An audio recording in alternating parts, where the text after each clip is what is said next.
day and night. I toss and turn, I keep stressing my mind. Happening,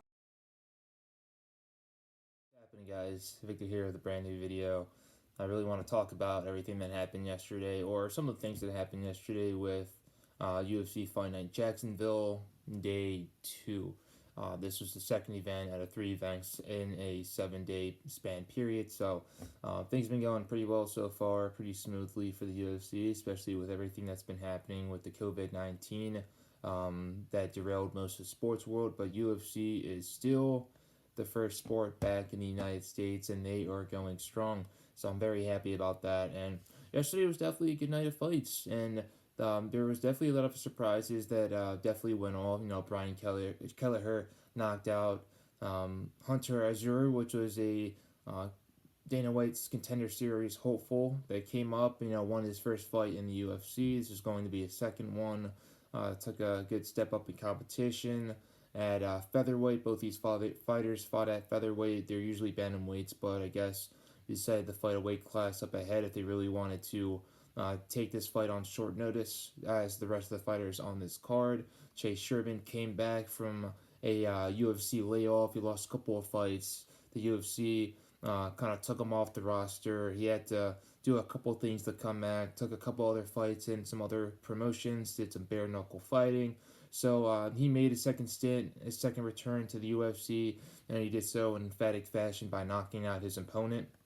And a couple other knockouts that did happen as well was Drew Dober against Alexander Hernandez. These guys put on a high pace, especially for the first round.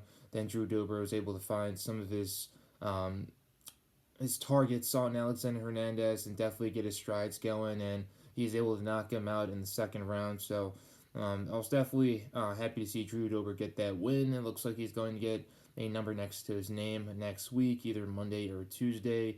And then there was OSP making his heavyweight debut against Ben Rothwell, who's never an easy opponent to have, especially in the heavyweight division.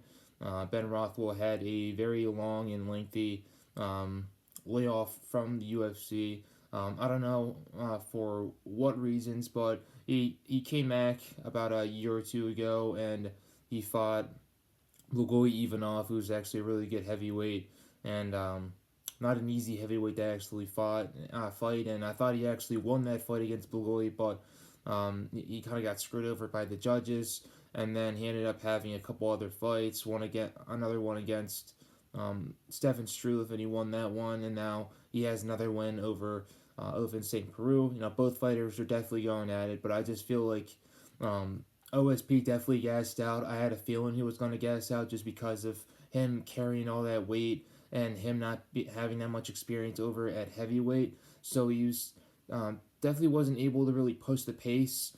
It was definitely a close fight, but I believe the judges gave it to Rothwell just because he was pushing pace for the majority of the fight, walking OSP down and just running after him whenever OSP was hurt. OSP did knock down Rothwell, I believe in the I think it was in the second round. He knocked him down, and then it was just back and forth in the third round all the way to the end of the bell. So that was also a great fight, and what a shocker in the main event of the evening, which just happened to be Glover Texiera versus Anthony Smith. Both these guys in the top 10. Glover outside of the top 5. Anthony Smith in the top 5 itself. I believe he was ranked number 4. It's a stacked weight class, and Glover just shocked the world. He shocked me, most importantly, being a guy that's 40 years old. And there are a number of guys in the UFC that are 40 years old and are actually competing right now. Some of them include Yoel Romero, Fabricio Verdum, Damian Maia, just a couple names just to throw out there to the list. Definitely high performers, and definitely UFC Hall of Famer caliber guys.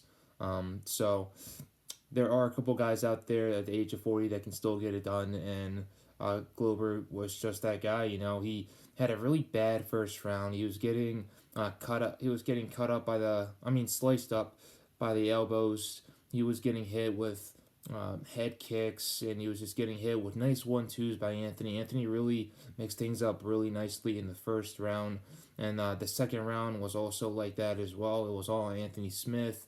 just hitting him with some really nice shots to the body, to the head, to the legs, everywhere, just mixing things up absolutely beautifully. And it looked like at one point this fight might have was going to be stopped just because Glover had a huge mouse on his one of his eyes. I don't know which one it was. I believe it might have been I think it was his left eye, but he got rocked, and then the mouse just started to grow, but it didn't grow to the point where it completely shut his eye closed. Most times, if your eye is closed to the point where you can't see out of that eye, then the fight has no other reason but to stop the fight, just because of how dangerous it is fighting with just one eye. So Glover's cut man did a really good job getting that eye, that swollen eye, a little bit down, kind of decreasing the size of it. And Glover just came back. He hit Anthony Smith on the nose.